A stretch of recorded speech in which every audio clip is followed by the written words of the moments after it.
Herkese merhaba. Nova Finans kanalına hoş geldiniz. Bugün ekonomi gündeminde en çok merak edilen iki büyük konuyu ele alıyoruz. Enflasyon gerçekten düşüyor mu?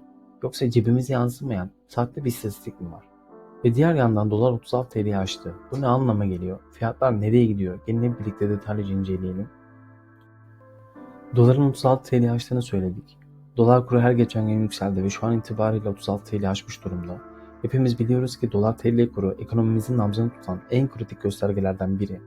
Peki bu yükseliş sadece geçici bir dalgalanma mı yoksa arkasında daha derin sebepler mi yatıyor? Gelin birlikte inceleyelim. Öncelikle doların yükselmesinin arkasındaki temel faktörleri anlamamız gerekiyor. Bu artışın 3 ana sebebi var. Birincisi küresel ekonomik faktörler. İlk olarak küresel piyasalardaki gelişmelere bakalım. ABD Merkez Bankası FED faiz artırımı kararı aldı ve bu da doların dünya genelinde değer kazanmasına neden oldu. Küresel yatırımcılar gelişmekte olan ülkelerden çekilip dolara yöneldiği için bizim gibi ülkelerde döviz talebi arttı ve sonuç TL değer kaybetmeye başladı. Bir diğeri Türkiye'deki para politikaları. Peki içeride neler oluyor? Türkiye Cumhuriyet Merkez Bankası'nın faiz kararları ve ekonomi yönetiminin attığı adımlar da bu süreci doğrudan etkiliyor. Hatırlarsanız geçtiğimiz aylarda faiz artışıyla birlikte TL'nin değer kazanması bekleniyordu. Ancak yatırımcı güveni henüz tam olarak sağlamadığı için beklenen etkiyi göremedik. Ayrıca Merkez Bankası'nın rezervleri azaldıkça dövize olan bağımlılığımız da arttı. Üçüncü olarak karşımıza piyasalardaki belirsizlik ve yatırımcı davranışları çıkıyor. Yatırımcıların psikolojisi de göz önünde bulundurmalıyız. Ekonomik belirsizlik arttığında bireyler ve şirketler varlıklarını koruma içgüdüsüyle dövize yöneliyor. Özellikle ithalat yapan firmalar maliyetlerini sabitlemek için dolar alımlarını arttırıyor. Bu da dolar kurunun yükselmesini hızlandıran başka bir etken.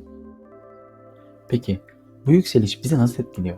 Şimdi doların yükselmesinin günlük hayatımıza nasıl yansıdığına bakalım. Hepimiz markete gittiğimizde fiyatların arttığını görüyoruz ama bunun sadece enflasyon kaynaklı olduğunu düşünmeyin. İşte doların yükselişinin en çok etkilendiği alanlar. Birincisi ithal ürünler, telefon, bilgisayar, otomobil gibi ithal edilen mallar doğrudan dolar kuruna bağlı. Dolar yükseldikçe bu ürünlerin de fiyatı artıyor. Birincisi ithal ürünler, telefon, bilgisayar, otomobil gibi ithal edilen mallar doğrudan dolar kuruna bağlı. Türkiye'de petrol ve doğalgaz gibi enerji kaynaklarını büyük ölçüde ithal ediyor. Dolar arttığında akaryakıt fiyatlarına ve enerji maliyetlerine direkt olarak zam geliyor.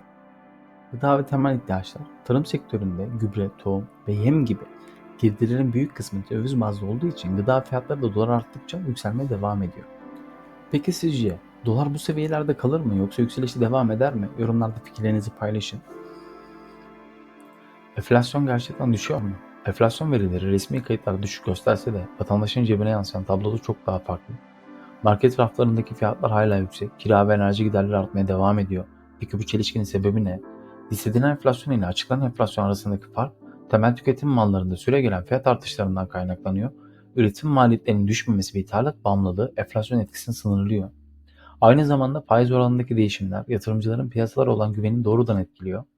Ekonomik dalgalanmalar karşısında birileri nasıl önlemler alabileceği ve finansal bağlamlarda nasıl yapmaları gerektiğini ele alacağız. Peki, bundan sonraki dönemde ne bekliyoruz? 2025 finansal beklentilerde iki farklı senaryo çıkıyor karşımıza. Birincisi olumlu bir senaryo. Faiz politikaları ve yabancı yatırım girişi olursa TL güçlenebilir. Bir ikincisi tarım ve sanayi üretiminde verimlilik artışı sağlanırsa enflasyon daha kontrollü hale gelebilir. Olumsuz bir senaryoda ise döviz ve altın talebinin artmasıyla fiyatların daha da yükselmesi, yüksek faiz ortamında yatırımcıların ekonomik büyümeye destek olamaması da bir olumsuz senaryo olarak karşımıza çıkıyor. Eğer bu tür içeriklerin devam etmesini istiyorsanız videoyu beğenmeyi, yorum yapmayı ve Nova Finans kanalına abone olmayı unutmayın.